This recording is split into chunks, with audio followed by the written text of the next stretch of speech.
Yo guys, this is A1 Pro 2003 here, and we're back with a quick little video, a cool little setup for Proxmark3 Easy, which is the version I got. As you can see right here, pretty simple, pretty small. I'm gonna let you know from now on, it has two ports, two micro USB ports, on one right here and one on the other side next to the button that you can see right here. Heads up, the one on the side is only for power, if you didn't know. So during this installation, we're gonna need this one, the one on the side, to install the firmware and flash it. That said, before we actually start, go to this video. This is where I got all the information from. Credit goes to him. YEV ProxSpace, a single installer for Proxmark3 to Windows 10 easy install. I got this file, or the file that we're gonna use, from him. Second link, download and set up at Proxmark. I am gonna put, well, for now I'm gonna put his link, but if I do have time, I'm gonna upload it to my Google Drive, so just share it from there. I do want to say, if you obviously press the link and download it, download the installer, it redirects you to your Google Drive, where you can then click it, 3 dots, download, and download the file. As you can see right here, Google Drive does not scan it for viruses. I still downloaded it and installed it. I didn't scan it for any viruses, so I do recommend you do that, just in case you don't trust it. Don't take my word for it, do scan it. I just couldn't be asked. Yeah, story of my life. I do trust the guy, but whatever. So once you download the file, let's get into the video. Okay, so that's step number one. Obviously, go to the link in my description or his description, download the file, and you're gonna get this little installer, zip installer right here. It's an exe file, but it's actually an installer. If you don't know how to do that with Firmware, guys, I should do a tutorial on that. Actually, it's a pretty cool little tool to do some rat injections and whatnot. I'm actually gonna do that actually. But anyways, so you get this little installer, okay? So you press it, you press run. Destination folder, obviously extract, and it's extract. Okay, now I'm not gonna do this, but literally get to the end, and you say complete or whatnot, and then you just finish it. Once that's done, you're gonna get in the folder, this one right here, ProxSpace. You open it up.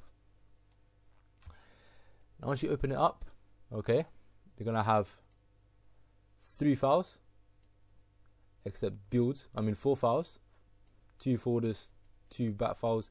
You're not gonna have this one, so let me just delete it from now. Now I have this little notepad, just so I can follow along. I'm gonna put it in my description as well.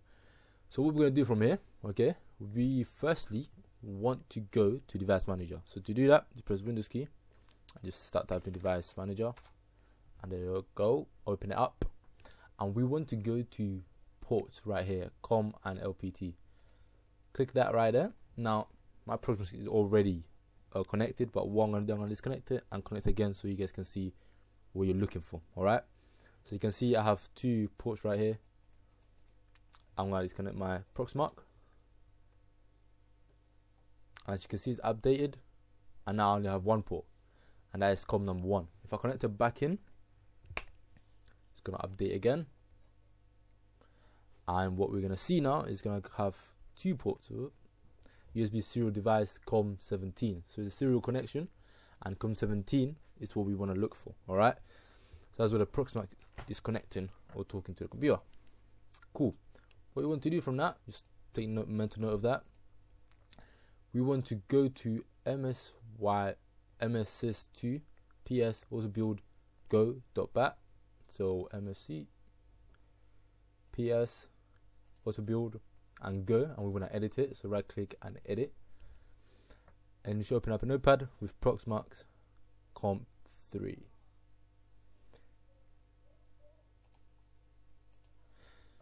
So what we want to do there, we want to actually put COM 17, because that's the communications that we saw before.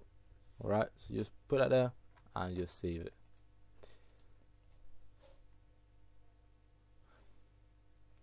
Now we also want to go to FLASH-ALL. I didn't write that there actually. We want to go to FLASH-ALL and also scroll down so you see these 2 lines. It's an if statement. So you see FLASH.ALL.exe COM 17. Well, should be originally COM 3. But again, just switch it to COM17 and the one under it as well, and then just save it and close it. Okay, now we want to go back to install the course to standalone. So once that's done, all we want to do is press autobuild, and what that's gonna do is gonna flash both the boot ROM and the firmware into the Proxmark without us having to do anything. So that's gonna run blah blah blah blah blah. I'm gonna let that run. See you later. Now that just finished real quick. The window is closed, and as you can see, we go back to the folder. We're gonna see a new folder called builds. You press that right there. You press Proxmark3, and now if you go to Windows 64 or Windows 64, you're gonna go down and edit the Go.bat again. Edit, and also you can see already it is corresponding to my communication port. But if it doesn't, just put a correct one for you,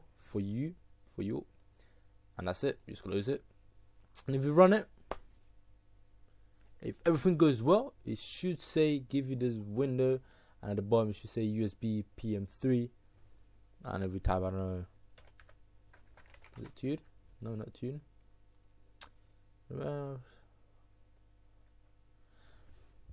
Maybe press HF search. Okay, sounds like it's working. And if you look over to Proxmark, you see some lights showing, blah blah blah blah, lighting up and whatnot. And there you go, guys. Now, quick disclaimer. That's everything done. We can close this now. Quick disclaimer: if you guys wanna install the standalones, which is basically what you use, what allows you to use the Proxmark without having a screen or a computer, you can do that by going, number one, to this link right here that I'll put down. If you go to it and open it up, it should give you all the standalone options that you can choose from. Scroll down here, and as you can see, it gives you the description of what it can do. This is the module name, the description, the author, and the device target. So obviously, if it says all, you can use it in any device or the Proxmarks. If it says RDV4, make sure that you have the Proxmark RDV4 version and whatnot. To actually choose the standalone mode, you can actually go back here before you even build the firmware. Remember, if you want to install it, you always gotta rebuild it and reflash it into the Proxmark. So to change it, you go to PM3 and Proxmark3, and you want to scroll down until you see Makefile.platform. You edit that, open it with Notepad. Open that. Now, as you can see, if you scroll down here, you're gonna see platform, the platform, and PM3 generic. So that obviously corresponds to my version, which is the Proxmark3 easy. If you had the RDV4 version, then uncomment that. Well, it should already be uncommented, but if not, uncomment it and make sure it's the correct one. I should have said at the beginning. And if you scroll just a little bit more, you can see standalone equals LF Samirun, which is, I think, the default version. Not here. LF Samirun, right here. As you can see, LF obviously stands for low frequency cards, the HID, Sami camera, and O. Again, you choose the name.